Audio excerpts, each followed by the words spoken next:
Ողջույն։ Այսօր մեր How to Scale-ի առաջին էպիզոդն է, որում մենք անդրադառնալու ենք սխալների մասին։ Միշտ լավ է առաջինը սխալներով սկսել։ 7 հիմնական սխալներ, որոնք վաճառքի տնօրենները կամ վաճառքի մենեջերները անում են իրենց կարիերայի ընթացքում։ Առաջին,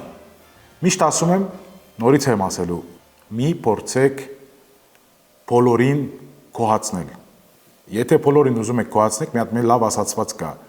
գնացեք բաբակ վաճառեք։ Եթե բոլորը ուզում եք ձեզնից ուրախ լինեն, գնացեք բաբակ վաճառեք։ Մի աշխատեք վաճառքներում, մի աշխատեք տնօրեն ընդհանրապես։ Որովհետև պետք է մարդիկ հասկանան, երբ որ սխալ են անում, պետք է այդ սխալները հստակ ֆիդբեքով տակ, որովհետեւ այդ մարդիկ իրենց սխալները ուղեն։ Երկրորդ ամենամեծ խնդիրը։ Ես իրեն լրացնում եմ մի թեմայի շուրջ՝ վաճառքի տնտեսական մոդել կամ վաճառքի թիմերի տնտեսական մոդել։ Իմ համար 3 տեսակ տնտեսական մոդել կա։ Մեկը կոմունիստ վաճառքի մենեջմենտն է, տնօրենությունն է, որտեղ որ ամեն մարդ պետք է հավասարապես նայվի իրավիճակին, չէ՞։ Այդ կոմունիստ մոդելը իրականում ինձ դուր չի գալիս, քանի որ մարդիկ կան, հետո կասենք ինչու ավելի դետալներով կխոսանք դրա մասին, բայց կոմունիստ մոդելում միշտ չի որ ամեն ինչ հաջողվել է։ Դրա համար շատ կարևոր է, որ ինքը լինի անհատական մոտեցումով եւ ոչ թե բոլորին գոհացնելու նպատակով եւ հավասարությամբ։ Երկրորդ մոդելը սոցիալիստ մոդելն է, որը որ կիսատ լավ, կիսատ արդար, կիսատ ոչ արդար եւ այդ ամեն ինչը նորից ստեղծում է խառնճաղանճ վիճակ, որում մեջ մարդիկ նաեւ կորում են իրանց ուղղությունից։ Երրորդ ամենալավ մոդելը իմ համար անձնական կարծիք է, հաստատ որ կարակ կիսվեք, կարակ չկիսվեք իմ հետ, բայց ես ասում եմ ամենալավ մոդելը կապիտալիստն է։ Ինչի։ Արտարացնեմ ինչի եւ ինչի եմ ես տենց մոդելում հարցերին։ Իբր վաճառքի ղեկավար, ով ամենալավն է աշխատում, ես իրեն առաջ եմ տանում։ Ես իրեն առաջ եմ տանում, որպեսզի ինքը ուրախ մնա, հավելյալ չխնայի, որպեսզի այդ վաճառքները ավելացնի։ Արդարությունը այդտեղ մի քիչ խնդիր է։ Կապիտալիստ մոդելում իրականում ամենահետաքրքիր բաժինը, որ ինքը մրցակցային վիճակ է ստեղծում։ Մրցակցային վիճակը ինչ է ստեղծում նաև թիմի մեջ։ Թիմի մեջ ստեղծում է ճնշում։ Այդ ճնշումը հետո նաև անդրադառնալու ենք դրա վրա հաջորդ կետով, ստեղծում է մրցակցային իրավիճակ, որում մեջ բոլորը վազում են առաջնություն հասնելու, լավ վաճառքներ անելու, մեծ թիվեր փակելու։ Այս իմ կարծիքն է, նորից եմ գրկնում, կարող է մարդիկ չհամաձայնվեն եւ այդ նորմալ է։ Իմ կարծիքով վաճառքի թիմերում եթե ինչ որ չափով, sense ինչ որ փոքր մրցակցային կրիվներ ճագերտյալ չի գան, այդտեղ արդեն մեռնում է, այդ ամբիցիոզ վիճակը որ մեռնում է, ընդհանրապես շատ բարդ է լինում վաճառքի թիմերու արդյունավետությունը։ Դրա համար պետք է մի քիչ արդյունավետություն ստեղծելու նպատակով, ամբիցիոզություն ստեղծելու նպատակով պետք է մի քիչ էլ փոքր ճագերտյալ գրիվներ ստեղծել։ Անշուշտ դե ուշադիր եղեք իրազարկանալը վատա լինելու ձեր կոմպանիի համար։ Երբ որ ամեն մարդ հանգիստ է քո ընկերության մեջ, իրենք այսինքն չեն ուզում աճեն, այսինքն քո ընկերությունը վերջում չի աճելու։ Իսկ այդ ոչ հանգիստ վիճակը ինչ որ չափով, չեմ ասում որ հետո չգնաք նենց վիճակ չստեղծեք, որ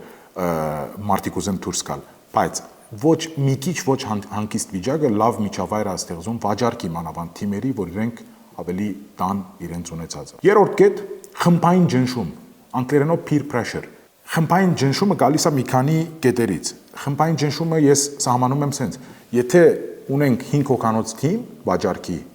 պետք է իրենք զգան, որ անփոխարինելի մարդ չկա եւ պետք է ամեն մարդ աշխատի այդ ճնշումի տակ։ Թող չլինեն թարգետները շատ բարձր, ոչ էլ լինեն շատ ցածր։ Լինեն նենց, որ ինքը մի քիչ ճնշիչ լինի, որ ճնշիչ է լինում, մարդիկ ավելով են աշխատում, ավելի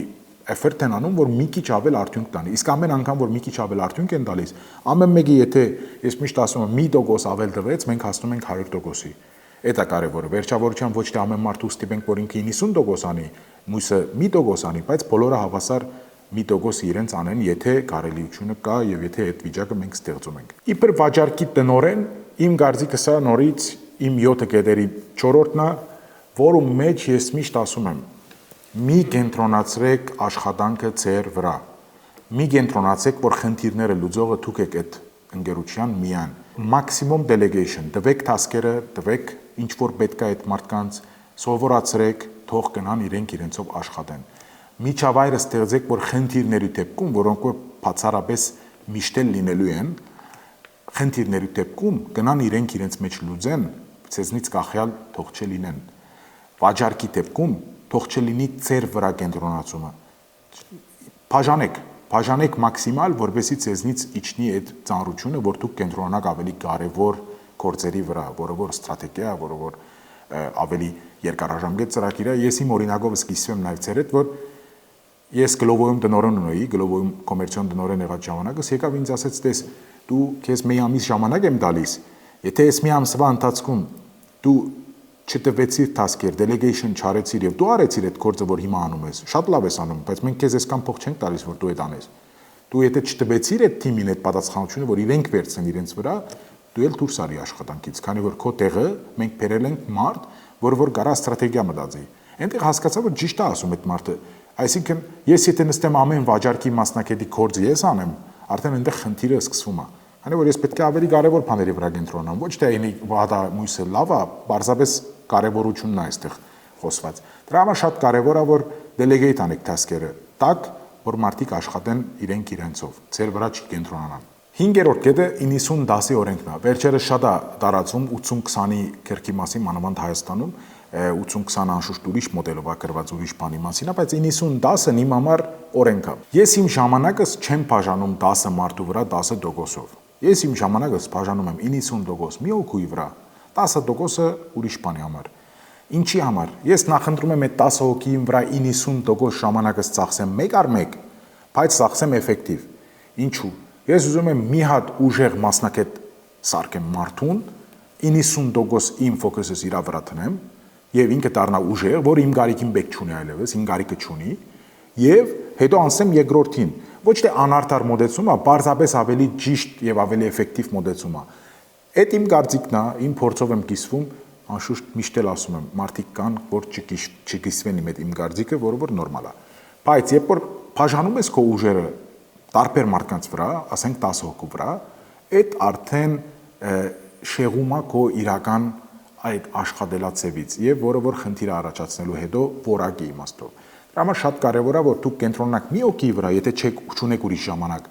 իրեն սարքեք ամենալավը, անցնեք երկրորդին։ Տենց 90-10 հարաբերակցությամբ դուք կարաք լավ թիմ կազմեք։ Իրականում 6-րդ ամենակարևորներից, բայց